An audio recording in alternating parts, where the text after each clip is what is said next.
यजन संपन्न हुआ।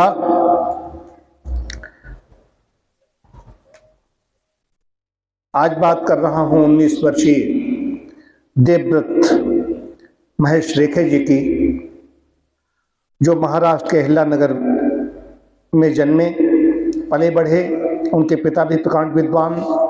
200 वर्षों बाद किसी ने शुक्ल यजुर्वेद माध्यन्दिन शाखा के दंडक्रम पारायणम को 50 दिनों तक अखंड शुद्ध नियमबद्ध और संपूर्ण वेद विज्ञान के अनुरूप संपन्न करना, ये विशेष बात है।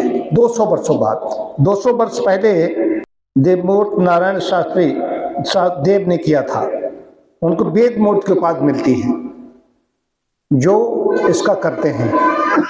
अब इसमें कुछ 5 वर्ष की अवस्था से ही उनके जो पिता, उनके देवव्रत के पिताजी, वो स्वयं प्रकांड विद्वान महेश चंद्रकांत रेखे, उन्होंने 5 वर्ष की अवस्था में ये शुरू कर दिया।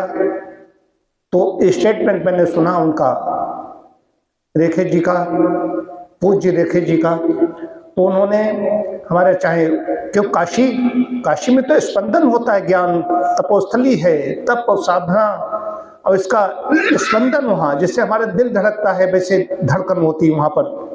तो वहाँ पर हुआ। मुख्यमंत्री जी हमारे गए, उन्होंने उसको मतलब कि सम्मानित किया, प्रशंसात्मक शब्द बोले। और प्रधानमंत्री जी ने, ये बहुत बड़ी घटना है। कुछ लोगों ने कहना शुरू किया कि उसमें क्या हुआ, चीन में फना है, वो इतना बड़ा लड़का वो खेलता है तो बाबा बनेगा। ऐसा नहीं है।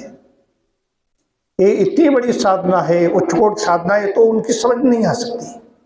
हुआ क्या, जो ऐसा कहते हैं उनके पैदा होने से क्या हुआ? व्रत में ही माँ को कष्ट दिया, व्रत में माँ गर्भ को धोती रही। और जो कहते हैं उन्होंने खाया, खाकर क्या हुआ? खाकर तो मल बन गया जाकर। वो धरती में भार स्वरूप जो घूम रहे हैं उनकी समझ में नहीं आ सकता है।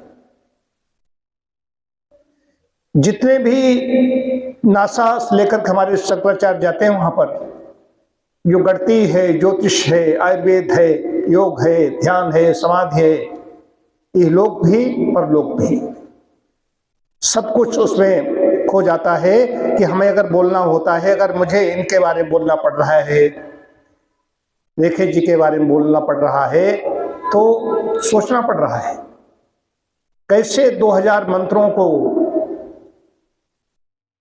लाखों बार उनको दोहराना होता है। उतार मतलब कि मंत्र पढ़ा, ओम विश्वानि देव सवितर दुरितानि पराशुभ यद्भद्रम तन्नया शुभ, ओम विश्वानि देव सवितर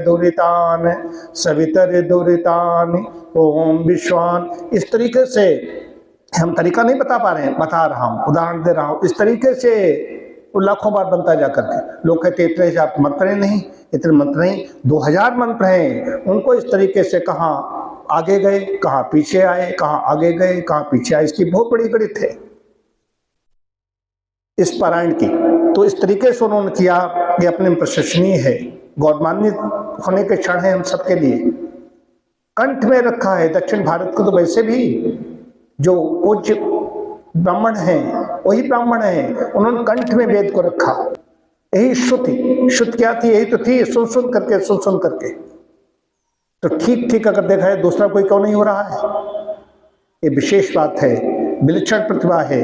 उनके माता पिता वैसे हैं, वैसे ही आत्मा आई, उसने करके 200 वर्ष बाद दिखाया। नासिक के पहले पूज्य पंडित जी थे, ब्राह्मण देवता, उन्होंने ऐसा किया और उसके बाद उन्होंने किया। प्रधानमंत्री से लेकर सब लोग वाहवाही कर रहे हैं। तो हम भी उनके पूज्य 19 वर्षीय ज्ञान वृद्ध इस ब्राह्मण के प्रति नतमस्तक हैं और सोचते हैं कि हम भी कुछ तो करें।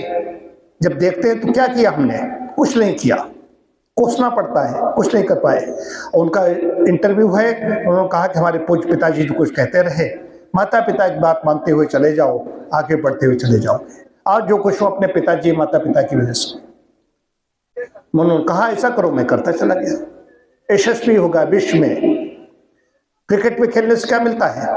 हॉकी खेलने से क्या मिलता है? स्वास्थ्य अच्छा बनता है, खेल भावना है उसमें, इसमें वो मिलता है, इसमें खाली यही नहीं उसको मिला, सबको मिलेगा। इतना भी मिलेगा कि जो AI है, कहते AI ये तो कर देगी, नहीं कर पाएगी। कहाँ उतार, कहाँ चढ़ाओ, कैसा क्या, कहाँ से लाएगा, कौन फीड करेगा, कहाँ से उच्चारण आएगा, कौन शुद्धता लाएगा, AI भी इसमें फेल हो जाएगी। ये वेद है, कोई तमाशा नहीं।